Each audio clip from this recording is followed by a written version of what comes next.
황금가면 드라마에서 고미숙은 SA그룹 차화영을 항상 견제하는 모습을 볼 수 있었는데요. 방영된 15화에서는 수연을 매너 컨설턴트로 채용해 차화영의 생활 패턴을 따라하려는 고미숙의 모습을 볼 수 있었죠. 그리고 이전 화에서 고미숙과 동아가 SA그룹을 차지하려 한다는 사실을 알 수 있었는데요.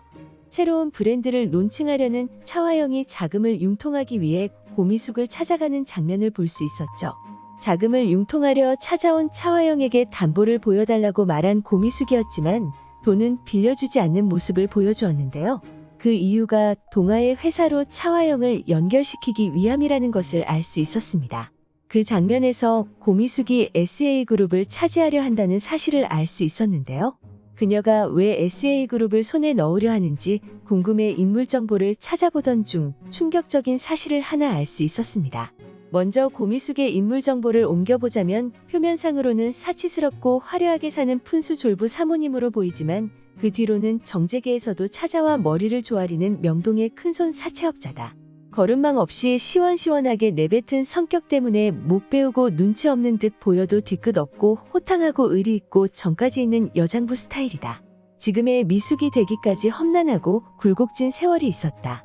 남편이 죽은 뒤 억척스럽게 돈을 모았고 돈만 생기면 단 한 평이라도 땅부터 샀는데 지하철이 들어서면서 노른자 땅이 되고 벼락부자가 됐다.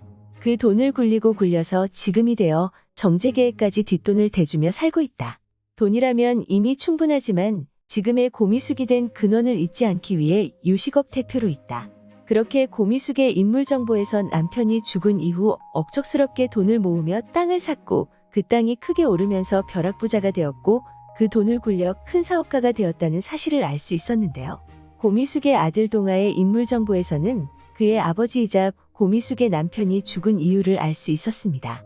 그의 인물 정보를 옮겨보면 아버지가 자부심을 드러내던 특허 상품이 지금의 SA그룹에 넘어가고 결국 아버지가 심장마비로 세상을 떠나게 됐을 때 SA그룹의 모든 부귀영화를 뺏어오겠다는 목표를 세웠다라고 나와 있었는데요. 정리해보면 고미숙의 남편이 세상을 떠난 이유는 그의 남편이 개발한 특허 상품이 SA그룹에 넘어갔고 결국 심장마비로 세상을 떠나게 되었다는 사실을 알 수 있죠. 그렇게 SA그룹으로 인해 죽음을 맞이하게 된 고미숙의 남편이 아닐까 생각됩니다. 차화영의 남편인 홍선태의 인물 정보에서는 재벌가의 차남으로 태어났지만 사업엔 욕심도 없었고 흥미도 없었다. 억지로 떠맡게 된 자회사가 경영위기를 겪으면서 스트레스로 밤잠을 설쳤고 급기야 공황장애를 겪으며 일상생활이 불가능했다. 아내 화영이 나서서 모든 경영을 주도하며 위기를 수습했고 회사를 지켰다.